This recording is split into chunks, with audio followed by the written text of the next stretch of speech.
अंदर की मजबूती ही असली मजबूती होती है, जैसे सलूजा गोल्ड TMT सरिया, क्योंकि सिर्फ यही है 24 कैरेट गोल्ड की तरह असली स्टील से बना, जो दे आपके निर्माण को बेमिसाल मजबूती अंदर से। सलूजा गोल्ड TMT सरिया, गारंटी असली स्टील की, गारंटी मजबूती की।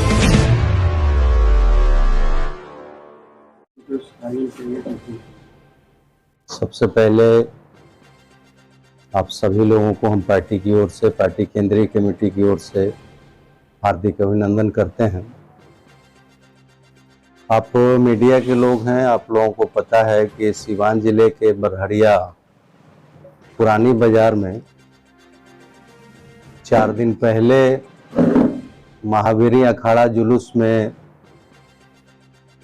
झगड़े हुए और सभी लोग जानते हैं कि इस हिंदुस्तान के सभी गांवों में हिंदू मुसलमान लंबे समय से मिलजुल के रहते आ रहे हैं। हमारे यहाँ ईद में वो लोग मीठी सेवैयाँ खाने आते हैं, हम उनके यहाँ होली में जाते हैं, दिवाली में जाते हैं। लेकिन देश में जब से भारतीय जनता पार्टी की सरकार बनी है, 5 साल चुनाव है और 5 साल तनाव है। समाज में पूरी तरह से जहर घोल दिया गया है और समाज में जाति के नाम पर, धर्म के नाम पर, हिंदू मुसलमान, चीन पाकिस्तान और गाय गोबर के नाम पर पूरे देश को उलझा के रखा गया है। ये पूरे लोग जान रहे हैं। हम लोगों ने वहां देखा, भाकपा माले की और इंसाफ मंच की संयुक्त 5 सदस्यीय टीम वहां जांच में गई, जिसमें मैं नईमुद्दीन अंसारी, सफी अहमद, शाहिद अहमद, अच्छे लाल कुशवाहा और रमेश प्रसाद शामिल थे।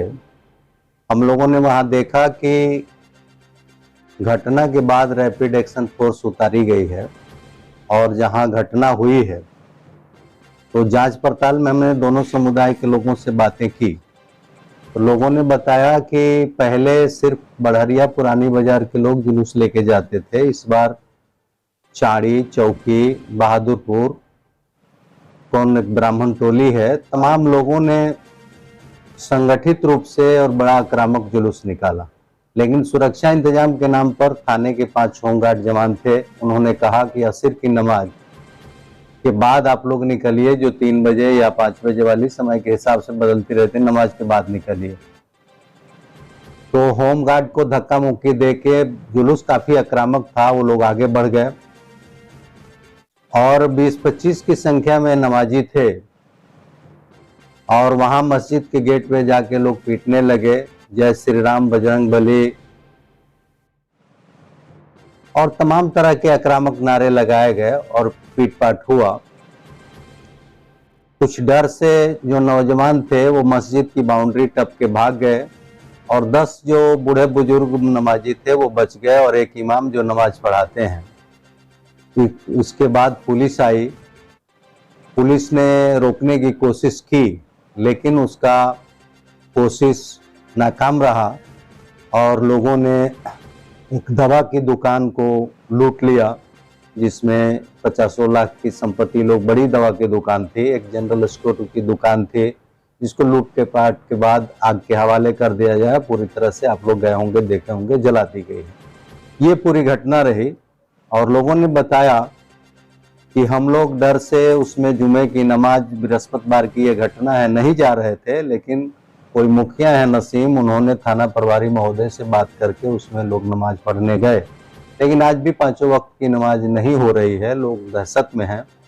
कल हमने देखा कि भारतीय जनता पार्टी के लोगों ने बड़हरिया में प्रेस कॉन्फ्रेंस किया और उसमें पूरी तरह से झूठ परोसा गया कि राम भक्त जा रहे थे और मस्जिद से पथराव हुआ, जबकि ऐसी कोई बात नहीं है।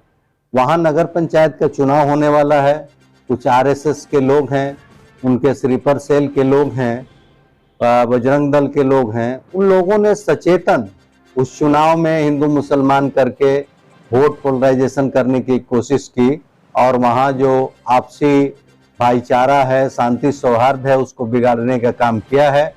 हम पूरी तौर पे इस घटना की निंदा करते हैं और जो पूरे देश में, बड़हरिया सहित पूरे देश में जो घटनाएं हो रही हैं, जिसको भारतीय जनता पार्टी बिहार में अभी आरोप लग रहा है कि सरकार के हिसाब से एफआईआर हुआ है, कुल 30 लोगों पर एफआईआर है, 150 लोग अननोन है और पुलिस को ये मौका है कि जिसको पकड़ लेगी उसको एफआईआर में नाम देगी, इसलिए कि संदेहात पर 150 लोगों पर एफआईआर है। सर, आपने कहा कि मस्जिद के पास हंगामा हुआ, लेकिन जो वीडियो आ रहे हैं मस्जिद के ऊपर से 6-7 युवक हैं जो ईंट पत्थर चला रहे हैं। देखिए ये बात भी सही है, झूठा नहीं है, लेकिन आत्मरक्षार्थ ये आपका भारत का संविधान कहता है कि आपको आत्मरक्षा का करने का अधिकार है, भूख का अधिकार है, पढ़ाई का अधिकार है, ये फंडामेंटल राइट है। उन लोगों ने भी बचाव में किया, इसको आप झूठा नहीं कह सकते। हम लोग छत के ऊपर से जिन लोगों ने वो उसमें सीढ़ी है, जब पथराव होने लगा तब उन लोगों ने भी चलाया, लेकिन उकसावामूलक कार्रवाई इधर से ही हुई है। आप लोग हैं, जांच कर सकते हैं। मैं समझ रहा हूँ कई सारे ईंट पत्थर बरामद हुए, पहले से रखे हुए थे, मस्जिद के बगल में रखा हुआ था, वो सब पहले से पता नहीं, ये जानकारी आपको होगी, ये जानकारी हमको नहीं है। वीडियो है सर, ट्विटर पे भी डाला गया है कि महावीरी अखाड़े का जुलूस निकल रहा है, सामने से दूसरे पक्ष के लोग चिल्ला रहे हैं मारो मारो, उसके बाद से ये देखिए वीडियो का जहां तक सवाल है, मैं समझता हूं कि वीडियो तो सब करके भी डाला जा सकता है। आपने देखा कि पिछले दिनों वहां हिंदुस्तान के झंडे पे एक लड़का खड़ा है, ये पचरुखी में, और हाथ में पिस्टल लिए हुए है, तो वो सब किया हुआ है। वीडियो तो आप बना सकते हैं, हमारी फोटो आप अपने साथ डाल सकते हैं, हमारा कान नहीं है, आंख नहीं है, आज कंप्यूटर के जमाने में लगा के डाल सकते हैं। मैं ये नहीं कहता कि वही घटनाएं हैं, बहुत सारी घटनाएं फेक न्यूज चल रही है, फेक वीडियो चल रहे हैं। आज तो बीजेपी वालों ने एक ट्रोल सेना बनाया है कि जो सही बात बोलेंगे उनको गाली देने के लिए उनकी सेनाएं हैं, तो ऐसी है। मैं ये नहीं जानता कि वो लोग चला रहे थे, लेकिन मैं जांच में जब गया तो निष्पक्ष बात यही है कि उन लोगों ने भी जब चलाया तो उसी पत्थर को रिप्लाई किया है। बाद में ऐसी कोई नहीं है कि वो पहले से रखे हुए थे। उस मस्जिद में हम लोगों को पता नहीं, दूसरे लोगों को इजाजत नहीं था, हम ऊपर नहीं गए, पता नहीं पत्थर है क्या है, ये मैं नहीं जानता हूँ। लेकिन वीडियो तो तरह तरह के आ रहे हैं, तरह तरह के फेक न्यूज हैं। और एक तो न्यूज ये भी आया कि 8 साल के बच्चे को पुलिस गिरफ्तार की है, लेकिन वो भी गलत बात था। 8 साल के बच्चे को गिरफ्तार करके किस कस्टडी में रखेगी और किस जेल भेजेगी? शांति समिति की बैठक होती है जिसमें ये साफ तौर पे दिशा निर्देश रहता है कि कितने बजे नमाज होगा, अखाड़े उस वक्त नहीं गुजरेंगे, तो फिर शांति वहां भी थाना प्रभारी महोदय से हमारी बातें हुई। मैं जांच के बाद थाना में आया, वहां बड़ा बाबू नहीं थे, छोटा बाबू थे, वो संजोग से मुफस्सिल थाने में रहे हैं, वहां गए हैं। जो 13 लोगों की वहां शांति कमेटी है, शांति कमेटी के एक सदस्य हैं जिनके हक ट्रेडर्स के नाम से वहां गिट्टी बालू की दुकान है, वो खड़े थे अपने दुकान पे और वहां से उठा लिया जाता है, क्या शांति हुई है, आप शांति कमेटी के सदस्य, आप जेल चलिए। तो ये हालात है। शांति कमेटी के लोगों का उसमें क्या रोल कि वो झगड़ा कराएं? लोगों ने कहा कि बड़हरिया के लोग तो मिलजुल के रहते हैं, इसमें बाहरी असामाजिक तत्वों ने ऐसा उकसावामूलक कार्रवाई किया है और वहां पंचायत की चुनाव है और लोग कुछ राजनीतिक दल के लोग आरोप लगा रहे हैं कि सरकार बदली है, तो माने ये लोग सरकार के हिसाब से राम भक्तों को फंसाया जा रहा है। तो आप जांच कर लो। प्रशासन की बड़ी चूक है जिसके कारण ये घटना। हमने पहले भी कहा कि प्रशासन के नाम पर, शांति के नाम पर, सुरक्षा के नाम पर थाने के महज 5 होमगार्ड के जवान थे। बड़हरिया जैसे सेंसिटिव जगह पर, हथौड़ा जैसे सेंसिटिव जगह पर, जहां हमेशा ही कुछ इस तरह के कम्युनल वायलेंस होते रहे हैं, सांप्रदायिक तनाव रहता है, वैसे जगहों पर पुलिस कप्तान और थाना प्रभारी को उनकी जो व्यवस्था है, हर सोमवार को क्राइम रोकने के लिए क्राइम मीटिंग बुलाई जाती है, उनके पास गाड़ियां हैं, वज्रवाहन है, तमाम तरह के तरीके हैं। मैं समझता हूं कि प्रशासन की एक बड़ी चूक है और उस चूक का खामियाजा ये सांप्रदायिक तनाव और झगड़े में बदली हुई है। मैं समझता हूं कि प्रशासन को भी अपनी समीक्षा करनी चाहिए कि ऐसे जहां भी कहीं आयोजन हो रहे हैं, जिस तरह का समाज में माहौल है, पूरी चुस्त दुरुस्त रहते हुए, पूरी मुस्तैदी के साथ ऐसे घटना को टैकल करे और दोषियों पर कार्रवाई हो, निर्दोष फंसे नहीं। हम ये मांग करते हैं और बड़हरिया के सिवान के लोगों से आपसी भाईचारा, शांति सौहार्द बनाए रखने की अपील करते हैं। असल हम लोग जो देखते हैं, लगभग 60 साल की उम्र है और सबसे ज्यादा सत्ता में कांग्रेस पार्टी बरकरार है बिहार में। लेकिन अगर सेमरी, हसनपुरा थाना के सेमरी गांव, टोलापुर, खाजेपुर, हसनपुरा, उसरी, हरिहास, गोपालपुर, मतलब दोनों रोड के बीच में अगर शुरू कीजिए आप तो हसनपुरा थाना से बड़हरिया तक ये हमेशा टेंशन तनाव रहता है। और कोई ना कोई अप्रिय घटना इस दोनों रोड के बीच में ये घटते रहता है। सिवान टाउन में जो घटना नहीं घटा या बड़ी मस्जिद पर कुछ नहीं हुआ, उसमें इसको प्रशासन बहुत सीरियस समझते हैं और इसके लिए पूरा प्रशासन के ताकत के साथ यहाँ लोग खड़ा रहते हैं। बकिए जगह उसको लोग समझते हैं कि ऐसा कुछ नहीं होगा, हल्का फुल्का हो जाएगा, जबकि होते रहता है। आज से नहीं, बहुत पहले से होता है काम। लेकिन आज देखिएगा, पिछले बार भी बड़हरिया के करबला में देखिए लूटपाट हुआ था, आग लगाया था, ईंटा पत्थर काफी चला था, मारपीट हुआ था, कई लोगों को सिर फटा था, दर्जनों दुकान लूट लिया गया।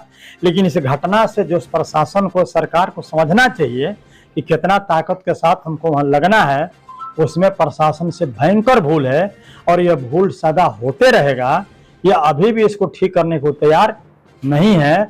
हम लोग मांग करते हैं कि आपस में भाईचारा बरकरार है, बना रहना चाहिए और इसीलिए यहाँ के जो बड़े अधिकारी हैं, जो प्रशासन के बड़े अफसर हैं, उनको सिवान जिला से यहाँ से ट्रांसफर करना चाहिए और यहाँ सिवान जैसे जगह पर कड़क अफसर जो उचित कार्रवाई करते हो उनको यहाँ ले आना चाहिए। इनके रहते हुए सिवान के कोई सुरक्षा नहीं होगा, ना यहाँ भाईचारा कायम होगा। कुछ कहेंगे बड़हरिया में जो विवाद हुआ है महादेवी गली, एक तो जो विवाद हुआ है, दो समुदाय के बीच जो टकराहट बढ़ा है, जो भी बढ़ाने वाले लोग हैं उस घटना को हम निंदा करते हैं और हम आप लोगों के चैनल के माध्यम से अपील करेंगे समाज में तमाम लोगों से, जो भी धर्म के, जो भी जाति के लोग हैं, वो अमन चैन शांति बहाल करें। जहाँ तक सवाल है घटना के बारे में, तो मैं ज़रूर हम कहूँगा कि इसका सबसे पहले बड़ा दोषी अगर है तो प्रशासन है, क्योंकि जिले के अंदर इसके पहले हथौड़ा हो चुका है और कई जगहों का रिपोर्ट मिला है। बावजूद भी प्रशासन को रहते हुए इस तरह की घटना हो जाए, मैं समझता हूं कि प्रशासन का लापरवाही है, प्रशासन का दोष है।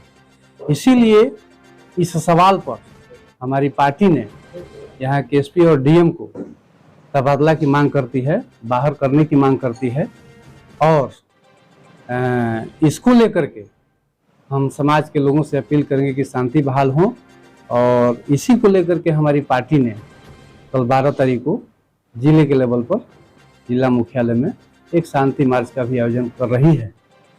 हमें कहना चाहते हैं कि जब से सत्ता से भाजपा बेदखल हुई है, मुझे लगता है कि पूरे बिहार के अंदर इस तरह की सांप्रदायिक दंगा, सांप्रदायिक माहौल बिगाड़ने की कोशिश, लूट, हत्या, बलात्कार, छेड़खानी वाला घटना प्लानिंग के तहत किया जा रहा है। अभी आपका डीबी में इस तरह का चोरी हुआ और षड्यंत्र करके चोरी किया गया, उसमें पासवान जाति को फंसा दिया गया, पुलिस ने अरेस्ट कर लिया, जो हमारे पार्टी की तरफ से पहलकदमी लेकर के छुड़ाया गया, कुछ लोगों को जेलों भेज दिया। और भी जिले के अंदर कई तरह का घटना घट रहा है। तो जांच करने के बाद पता चलता है कि कहीं ना कहीं आरएसएस भाजपा को उसमें हाथ है।